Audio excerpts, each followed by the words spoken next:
জয় যিশু মণ্ডলী।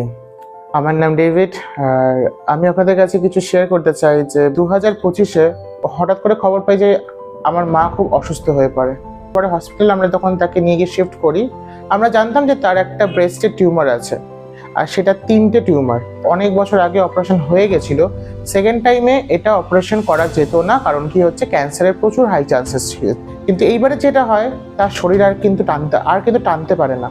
তো আমরা তাকে হসপিটালে যখন নিয়ে আসি, রাতেবেলাতে অ্যাডমিট করা হয়। পরের দিন যখন সকাল টেস্ট হয়, আমি জাস্ট টিউমারের জন্য আমি এখানে হসপিটালে নিয়ে এসেছিলাম। আমি পরে জানতে পারি আরও তার সাথে মাল্টিপল রোগ, টাইফয়েড, অ্যানিমিয়া, ব্লাড কাউন্ট তখন 4.6, অলরেডি শ্বাসকষ্ট হচ্ছে, তার সাথে তার হচ্ছে অ্যাবসেস।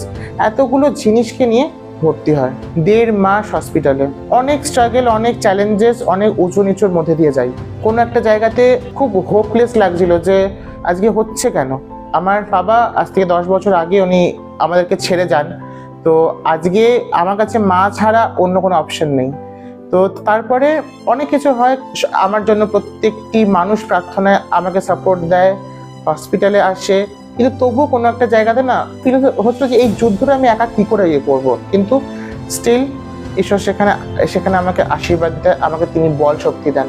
আর তার বাক্যের মাধ্যমে তিনি আমাকে প্রত্যেকটি মুহূর্ত আমাকে তিনি শিখিয়েছেন যে আমি আছি। দেন ডক্টর মাকে সাজেস্ট করে যে এফএনএসি টেস্ট করতে হবে। টেস্ট করা ডক্টর বড় করে লিখে দেয় 90% ক্যান্সারের চান্সেস।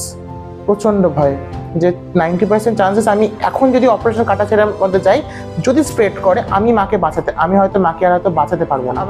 আমি প্রার্থনায় থাকি যে আমি কি করবো, আর আমি প্রার্থনা করবো। আমি হ্যাঁ আমি বলি অপারেশন হয়, অপারেশন খুব সাকসেসফুল ভাবে হয়। 1 মাস পরে যখন বায়োপসি রিপোর্ট যখন আমি আনতে গেছি, আমি খুব ভয় গেছিলাম। আর যখন বায়োপসি রিপোর্ট আনতে যাই, নর্মাল, কোনো কিচ্ছু নেই, পুরো 0% একটা ক্যান্সার। আমি ঈশ্বরকে অনেক ধন্যবাদ দিই তার জন্য। তার ঠিক 2 মাস পরে আমার মায়ের হঠাৎ করে রাতেবেলাতে আমরা খবর পাই যে আমার মা ভুলভাল কথা বলছে, কোনো সেন্স থাকছে না। কয়েকদিন যখন হসপিটাল নিয়ে আসি, ডক্টর তখন টেস্ট করে, স্ক্যান করে তখন করে যে মায়ের তখন ব্রেন স্ট্রোক হয়ে গেছে। অলরেডি মাথার ভেতরে রক্ত জমা হতে শুরু করে দিয়েছে। একবার অলরেডি 1.5 মাস আমি কাটিয়ে এসেছি হসপিটালে, আর তার ঠিক 1 মাসের পরে আবার আমাকে হসপিটালে সেম জায়গাতে। আমি যখন বাস স্ট্যান্ডে বসে প্রার্থনা করছি, এই ঈশা সেই টাইমে আমাকে একটা বাক্য হট করে আমার ভেতরে তিনি দেন, যেটাতে লেখা ছিল যে তুমি শান্ত থাকো, আমি সদাপ্রভু তোমার হয়ে যুদ্ধ করব। আর ওটা আমার জন্য অনেক দামি ছিল, ওটা আমার জন্য অনেক শক্তি দিয়েছে।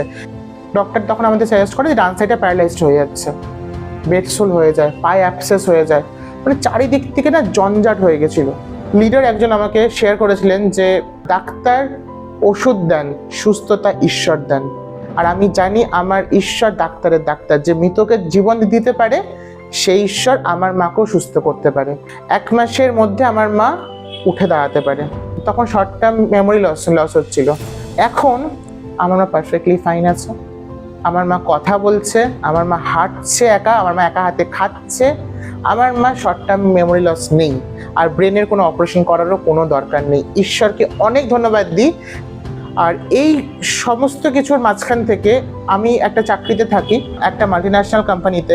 যখন মায়ের ব্রেন স্ট্রোক হয়, সেই টাইমে আমি তখন অফিস যেতে পারছিলাম না। আমাকে অফিস থেকে একটা কথা, আমার বস আমাকে একটা কথা বলেছিলেন, you have to come to the office by today. I don't know how will you manage. It is totally up to you. Either come, either just get away from here. ওই টাইমে আমি আমার মাকে চুজ করি।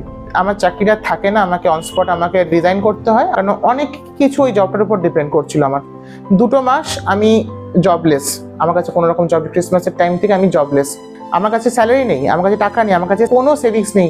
গীত সংগীতটা 23, সদাপ্রভু আমার পালক, আমার অভাব হইবে না। সত্যি আমার অভাব হয়নি। আমি 2 মাস ভালোভাবে, শুধু চলছে বলে চালাচ্ছি না, আমি ভালোভাবে আমার গেছে। আমি অনেক ভালো লাক্সারিয়াস লাইফ লিড করেছি এই 2 মাস। আমি ঈশ্বরের বিশ্বস্ততা, ঈশ্বরের অনুগ্রহকে আমি দেখতে পেয়েছি, যে দান দশমাংশতে যারা বিশ্বস্ত তাদের অভাব হয় না।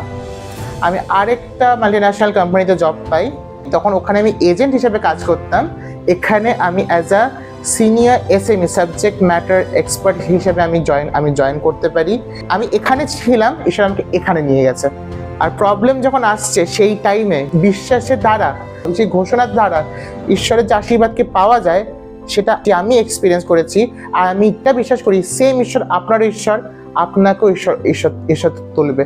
আর আমাদের প্রভু যীশু খ্রিস্টের সেই ক্ষমতা আছে, যিনি করতে পারেন, যিনি ছিলেন, যিনি আছেন আর যিনি থাকবেন, আর উনি সবসময় আমাদের সাথে থাকবেন। Thank you. জয় ঈশ্বর।